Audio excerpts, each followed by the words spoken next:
The story I broke last night of the shock cancellation of an Israeli politician's visa has today escalated into a major diplomatic row between Israel and Australia. Israeli Prime Minister Benjamin Netanyahu has tonight blasted Albanese in a scathing statement. He said just in the last 90 minutes, history will remember Albanese for what he is, a weak politician who betrayed Israel and abandoned Australia's Jews. A weak politician who betrayed Israel and abandoned Australia's Jews. Truer words were never spoken. These are words of strength and clarity from Netanyahu, who's responding to the relentless aggression from Albanese, Penny Wong and Tony Burke, the pro-Palestinian trio. This marks a dramatic escalation in diplomatic tensions, but much like on October 7, Israel was not the instigator or aggressor here. Israel is simply, finally, responding to relentless hostility from the Albanese government. And Israel has also revoked the visas of Australian diplomats who are currently working in Ramallah in the West Bank. These Australian diplomats will be forced to leave Israel shortly. This means that Australia will no longer have representatives to the Palestinian Authority based in the West Bank. And Israel will also review any other Australian official visa applications for entry to Israel. Now, this follows Australia's decision to recognise a Palestinian state last week, but it's also a direct consequence of what Israel's Foreign Minister Gideon Saar describes as the unjustified refusal to grant visas to Israelis, including the former minister, Ayelet Shaked, and now to the chairman of the Constitution, Law and Justice Committee, Simcha Rothman. Gideon Saar said in a statement, while anti-Semitism is raging in Australia, including manifestations of violence against Jews and Jewish institutions, the Australian government is choosing to fuel it by false accusations, as if the visit of Israeli figures will disrupt public order and harm Australia's Muslim population. It is shameful and unacceptable. And this is what I've been arguing personally, as you know, for a very long time now. The Albanese government criticises Israel so strongly that it energises the aggressive pro-Palestinian activists. It effectively fans the flames of anti-Semitism. Now, Albanese can't, in all good conscience, blast Israel in one breath and call for calm on this issue on our streets in the next. He sets the tone. This is why he is directly responsible for the anti-Semitism crisis we're all experiencing, because it affects everyone. The preschool that was firebombed wasn't Jewish. This is crime and lawlessness and aggression and hate and even the chance of terrorism slogans on our streets that are meant to be peaceful. Albanese and Penny Wong could have chosen to temper their language, temper their assaults on Israel in the interest of public safety. This government constantly forgets that its primary duty is to keep all Australians safe, not solve the wars in the Middle East where they have no influence and no knowledge anyway of what's unfolding. Albanese's only trip to the region, as far as I'm aware, was in 1998, organised by the Palestinians. He doesn't know what's going on there. He doesn't understand the issues or the history. He's an activist. Now, I'm so pleased to see both Netanyahu and Gideon Saar standing up to the Albanese government publicly and reinforcing this important message that they are fueling anti-Semitism with false accusations. And the cancellation of Simcha Rothman's visa was the last straw.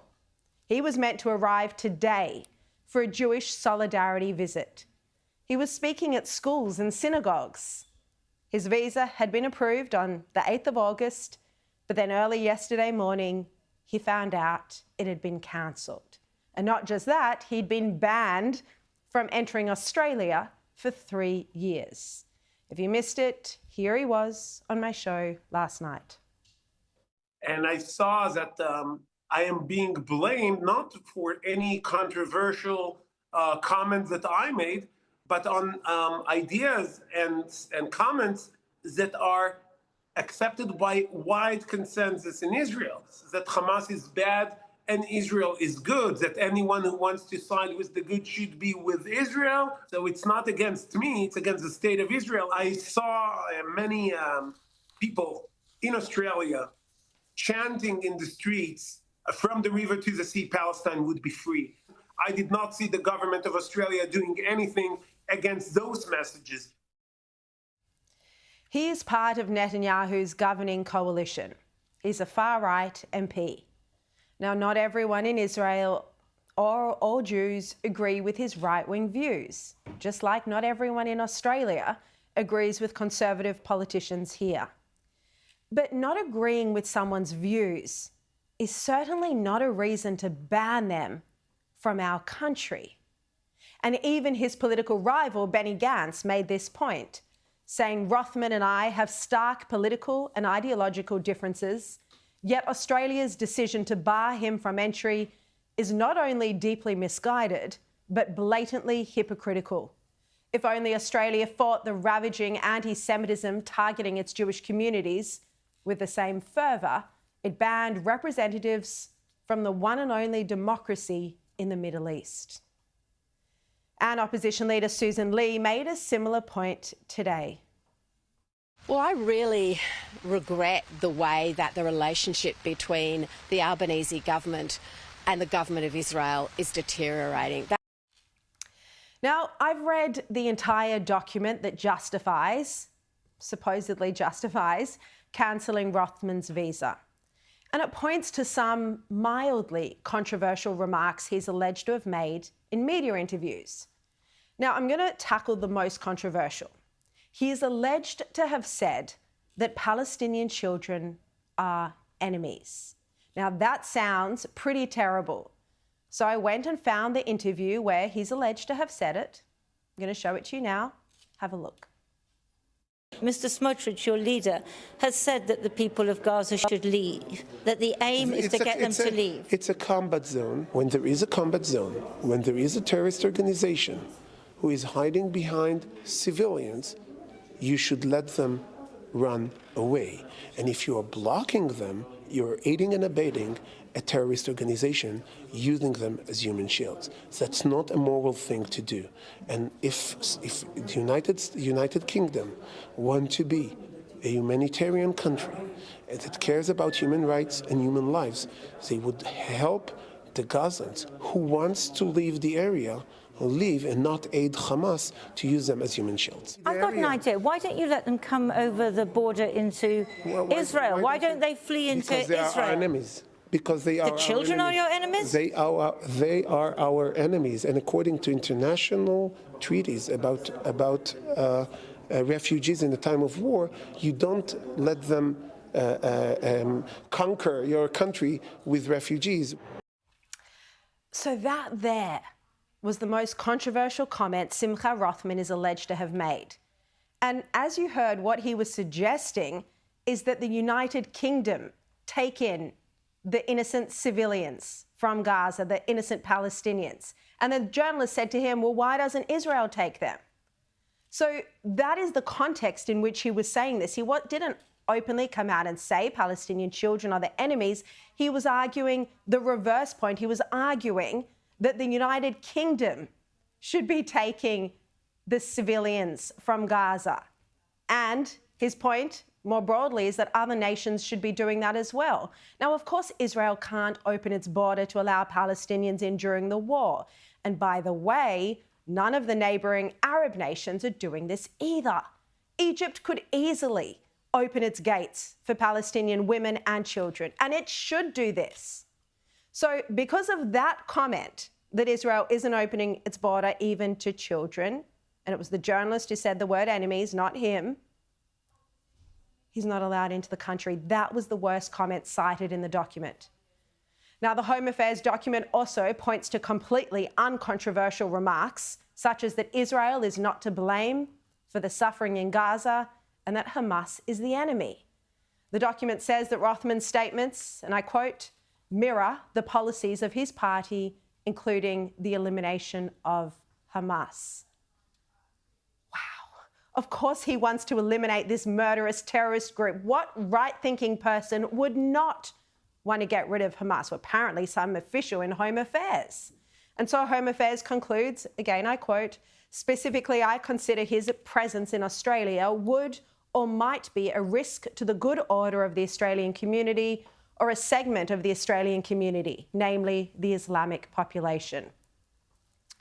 And they say that he could make inflammatory statements promoting controversial views in Australia that could cause division in the community.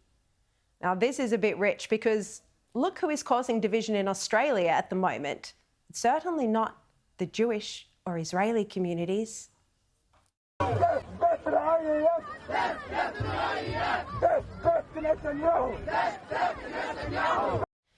Right, so an event like that, the Prime Minister Albanese describes it as peaceful and takes no action.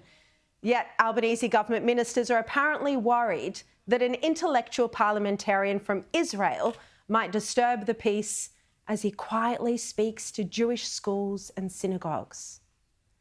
Now, remember this woman who applauded the massacre of October 7 and then was given a visa? Well, after the Herald Sun put her case on the front page, her visa was cancelled. But Tony Burke claimed that it was only cancelled because she'd been issued the wrong type of visa. Before we even got to the character grounds issue, she wasn't eligible for the visa that had been issued, and the department administratively cancelled the visa. So the wrong visa was issued. No strong words against Mona Zahed, the woman who thanked Allah for keeping her alive long enough to witness Hamas's attack on Israel. No strong words from Tony Burke at all. Nothing to see here, just the wrong type of visa issued. But then look at the statement Tony Burke issued about why he cancelled this Israeli politician Simcha Rothman's visa. He said, our government takes a hard line on people who seek to come to our country and spread division. If you are coming to Australia to spread a message of hate and division, we don't want you here. It's not even a question that the Home Affairs Minister of Australia comes down harder on peaceful Jews than he does on Hamas-loving aggressors. And this is precisely why we have such a problem of social cohesion in this country. And thankfully, now, tonight, Netanyahu has called it out for the world to see.